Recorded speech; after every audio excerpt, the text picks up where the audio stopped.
1951, au mois de novembre, sous une pluie battante. Et nous qui venions du Midi, quand il pleuvait, on se mettait sous un porche et on attendait. Puis on s'est aperçu qu'il fallait attendre longtemps.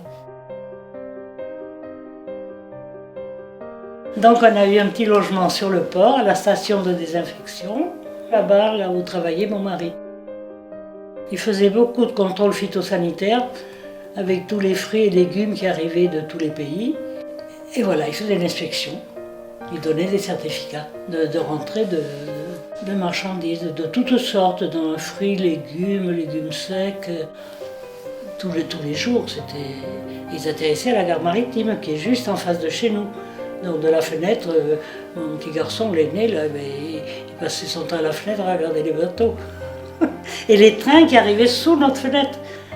Les trains de déchargement aussi qui arrivaient de Paris, qui arrivaient de partout. Vraiment dessous là. C'était une habitation pour un gardien, si vous voulez, sans doute. Et nous, on a eu droit à ça parce qu'elle était libre, c'était à peine fini. C'était pas encore fini, on n'avait pas la salle de bain, on n'avait pas de...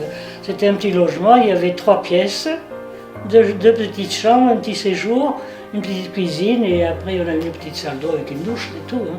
Et c'était à l'étage, ça.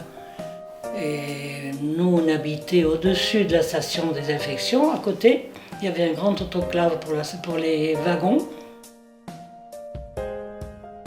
Oh, la vie pour moi, elle était un peu cachée. Parce que tout le port était en travaux. Je sortais peu, mais on n'avait pas de voiture déjà. Alors j'entendais papa, on allait faire les courses au quartier de l'Eure en bateau. Oui, il n'y avait pas de pont. Et puis on circulait comme ça. Il y avait alors les camions faisaient des grands tours parce que après les ponts étaient reconstruits. Donc nous, on a vécu dans ce milieu. Moi, je sortais le moins possible avec mon mari parce que quand je sortais, après avec les poussettes, tous les gens, ils rigolaient. Une jeune femme qui se baladait dans le port, dans les cailloux. Alors je n'osais pas trop sortir. Mais d'abord ma maman est venue me voir l'année d'après, elle m'a dit, ma pauvre petite, où est-ce que tu as été te perdre?